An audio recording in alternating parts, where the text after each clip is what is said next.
Capítulo 12. 2 dias antes, Hotel Squire. Victor ouviu algo se quebrar. Baixou os olhos e percebeu que estava segurando o copo com muita força e o havia quebrado. Agora estava segurando cacos, e fios vermelhos escorriam pelos seus dedos. Abriu a mão, e o copo quebrado caiu da varanda em cima dos arbustos do restaurante do hotel, 7 andares abaixo. Ele examinou os fragmentos ainda incrustados na palma da mão. Não sentia nada. Victor entrou, parou diante da pia e tirou os cacos maiores da pele, vendo como os fragmentos reluziam na cuba de aço inox. Ele se sentiu desajeitado, entorpecido, incapaz de tirar os pedaços menores. Então, fechou os olhos. Respirou fundo e permitiu que a dor voltasse. Sua mão começou a arder. A palma pincelada por uma dor fraca que o ajudava a determinar onde estavam alojados os cacos de vidros restantes. Terminou de arrancá-los e continuou de pé, olhando para a palma ensanguentada, enquanto ligeiras ondas de dor subiam pelo pulso. Extraordinário. A palavra que havia começado, arruinado, transformado tudo. Franziu o senho e aumentou a potência dos nervos da mesma forma que se aumenta o volume do rádio. A dor ficou mais aguda e virou um formigamento intenso, que irradiava da palma da mão para os dedos e para o pulso. Aumentou ainda mais a potência e estremeceu quando o formigamento se transformou num cobertor de dor sobre todo o seu corpo. Não mais fraca, e sim afiada feito uma navalha. As mãos de Victor começaram a tremer, mas ele seguiu em frente, aumentando a potência em sua mente, até começar a queimar, se partir, se despedaçar. Seus joelhos se dobraram e ele se apoiou na bancada com a mão ensanguentada. A dor foi desligada como um fusível queimado, deixando Victor no escuro. Ele se empertigou. Ainda sangrava e sabia que devia buscar o kit de primeiros socorros que trouxeram do carro para Sydney. Essa não era a primeira vez que Victor desejava trocar de habilidade com Eli. Antes, porém, limpou o sangue da bancada e se serviu de outra dose.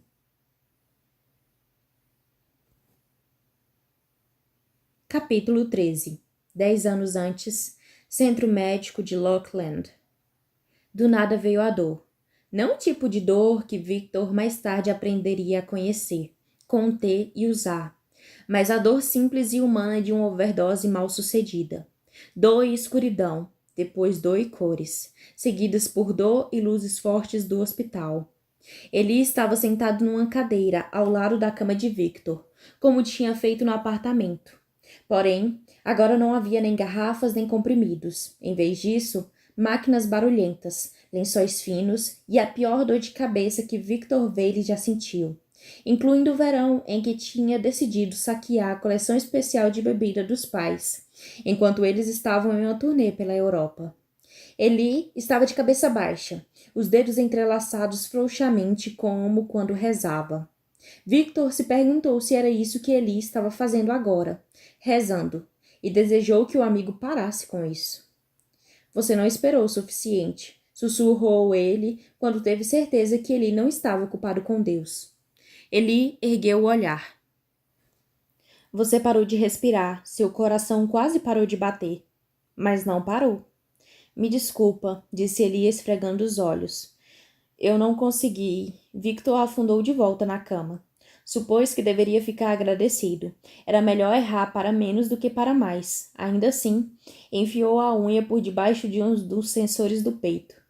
Se tivesse funcionado, será que ele se sentiria diferente? As máquinas enlouqueceriam? As lâmpadas fluorescentes iriam se estilhaçar? A cama pegaria fogo? Como você está se sentindo? Perguntou Eli. Como um idiota, Cardale. Vociferou Victor e Eli ficou surpreso, mais pelo uso do sobrenome que pelo tom de voz. Depois de 3 doses de uísques e empolgados com a descoberta, antes de os comprimidos surtirem efeito, os dois decidiram que quando o processo chegasse ao fim, ele se chamaria Ever em vez de Cardale, pois era um sobrenome mais bacana. E nas histórias em quadrinhos, os heróis costumavam ter nomes imponentes, muitas vezes com aliterações. E daí que nenhum dos dois conseguisse se lembrar de nenhum exemplo. Naquele momento parecia importante. Pela primeira vez, Victor tinha uma vantagem natural, e apesar de ser uma coisa tão pequena e irrelevante como a pronúncia de um sobrenome, gostava de ter algo que ele não tinha, algo que ele desejava. E pode ser que ele não se importasse de verdade, pode ser que ele só estivesse tentando manter Victor acordado, mas mesmo assim, ele pareceu magoado quando Victor o chamou de Cardale, e no momento isso bastava.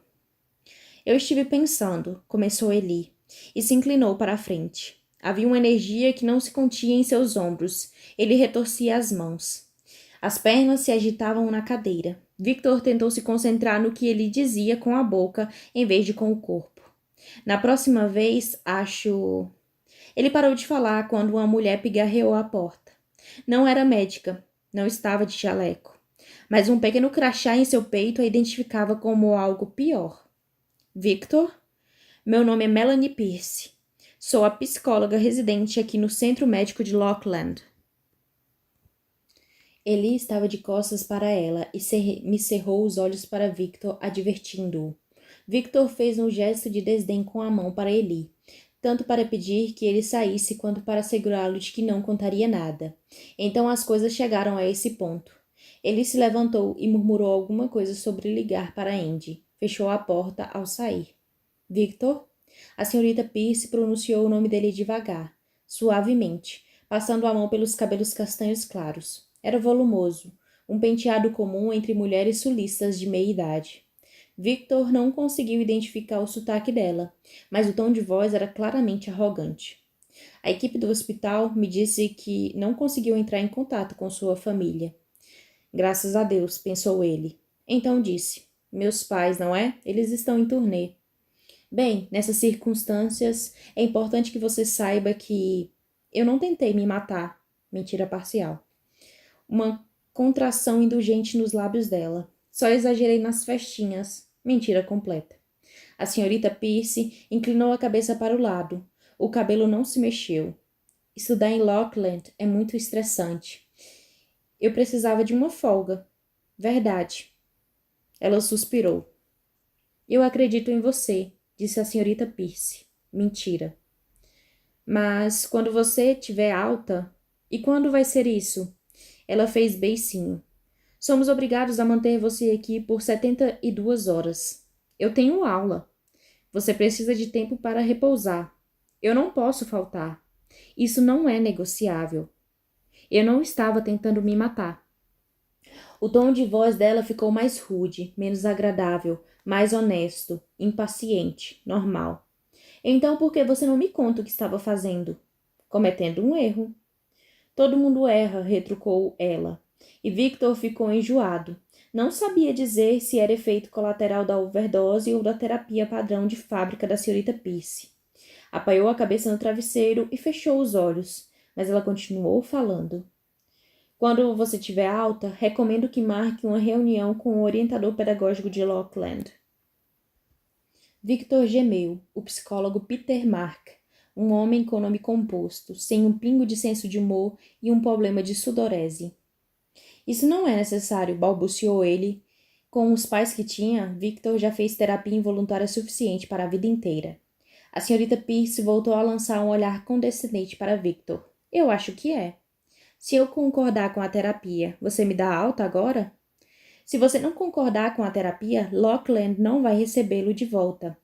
Você vai ficar aqui por 72 horas e durante esse tempo conversará comigo.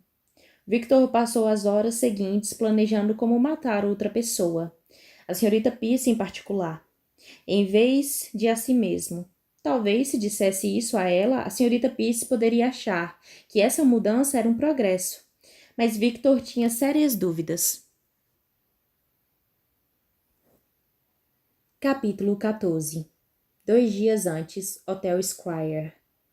O copo pendia debilmente na mão recém-enfaixada de Victor, enquanto ele andava de um lado para o outro. Não importava quantas vezes fosse de uma parede à outra do quarto de hotel. A agitação se recusava a diminuir. Pelo contrário, parecia energizá-lo, como uma bateria, uma estática mental que zumbia na sua cabeça quando ele se movimentava. De repente, Sentiu vontade de gritar, xingar ou arremessar o copo na parede mais próxima. Então fechou os olhos e forçou as pernas a fazerem a única coisa que não queriam: parar. Victor ficou completamente imóvel enquanto tentava absorver a energia, a desordem e a eletricidade, e encontrar a tranquilidade que a substituiria. Tiveram momentos como este na prisão. A mesma sombra de pânico assomando como uma onda antes de atingi-lo. Acabe logo com isso. A escuridão sibilara, o tentara. Quantos dias havia resistido aos impulsos de usar não as mãos, e sim essa coisa dentro dele para destruir tudo e todos. Mas não podia se dar a este luxo, nem antes nem agora. Só conseguira sair do isolamento ao convencer os funcionários da prisão, sem que restasse nenhuma sombra de dúvida de que era normal, sem poderes, e que não representava nenhuma ameaça, ou pelo menos não mais que os outros 463 detentos. No entanto, trancado numa cela, nesses momentos de escuridão, era dominado pela vontade de destruir todos ao seu redor. Destrua todos e deu fora. Agora, assim como antes, ele se conteve, fazendo o possível para esquecer que sequer possuíam o poder para exercer sobre os outros, uma força de vontade afiada, feito uma navalha. Agora, assim como antes, ele ordenou que sua mente e seu corpo se aquietassem, se acalmassem. E agora, assim como antes, quando fechou os olhos em busca de silêncio, uma palavra veio ao seu encontro, um lembrete do motivo pelo qual não podia se dar ao luxo de perder o controle. Um desafio, um nome. Eli.